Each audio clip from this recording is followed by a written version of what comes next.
Hi, my name is Crystal.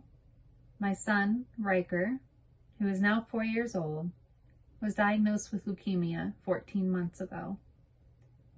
And in that time frame, we have used the services of Ronald McDonald House Charities of Southwest Florida in Fort Myers for varied amounts of times, sometimes one night, 1 week, 1 month.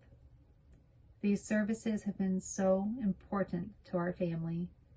And rather than just generically categorize why for you, please bear with me as I share part of our story, keeping in mind it is not unique to just us.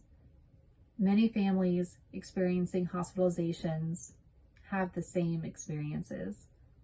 And I learned that our very first night staying at the Ronald McDonald House.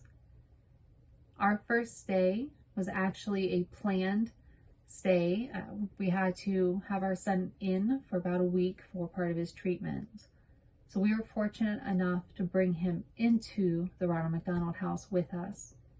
And that first night upon entry, we were greeted, welcomed, showed the ropes by families, specifically mothers, who've been there for months, waiting to bring their newborn babies home. So they had a very different reason for being there. Yet there was a connection because we were having similarity in our family grief. My son made instant friends with these mothers as they welcomed us. So the Ronald McDonald House, for my family and many families, is a place of community.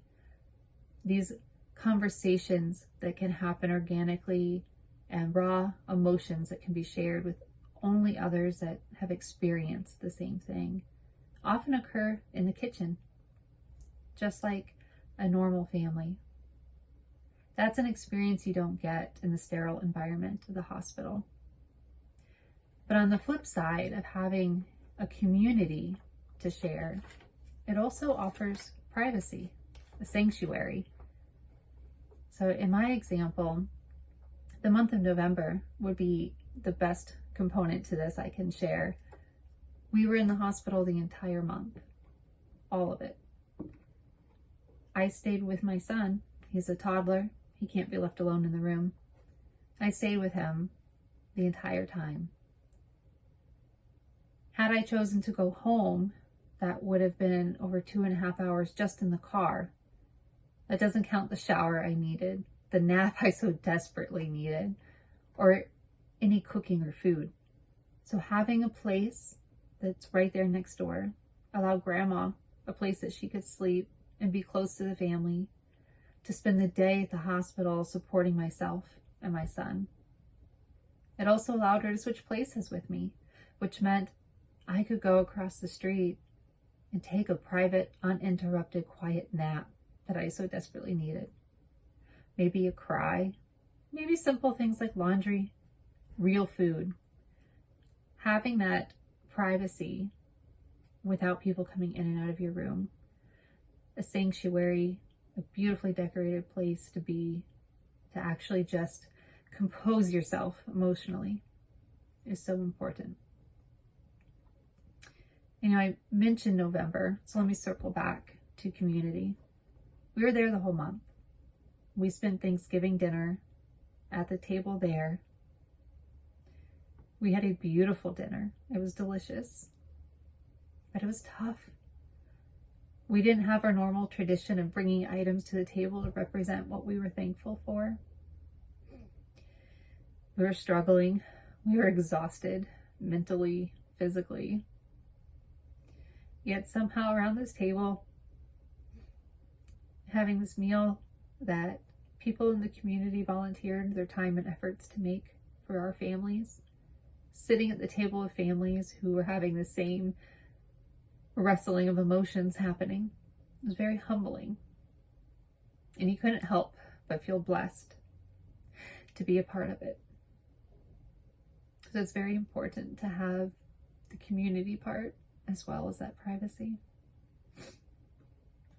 Sorry. The last component is really about the blips. We often hear the stories of the families that have spent hundreds of days there.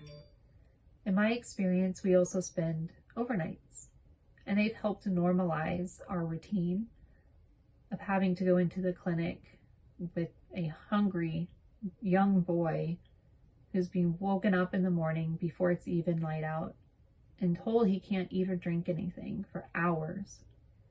He does not understand that concept at 3 and 4 years old. So we put him in the car. He would cry the whole way there. And because of the chemo, he would also become sick and nauseous, and he would vomit in the car. But yet we can't give him anything to eat or drink to help settle his stomach. So you can imagine how traumatic this experience became. And it was something that we had to do over and over. In his first 12 months, he had already had almost 20 sedation lumbar punctures. So now we stay at the Ronald McDonald House the night before, and it's something he looks forward to. He looks forward to getting to sit next to Ronald on the bench and pick an apple off the apple tree, as well as playing with his friends who manage the house. They always make time to make him feel special and important and heard.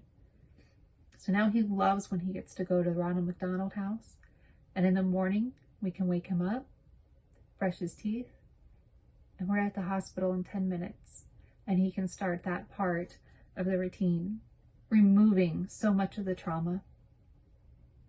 So all in all, the Ronald McDonald House services there provide us community, sanctuary of privacy, and so importantly, normalcy.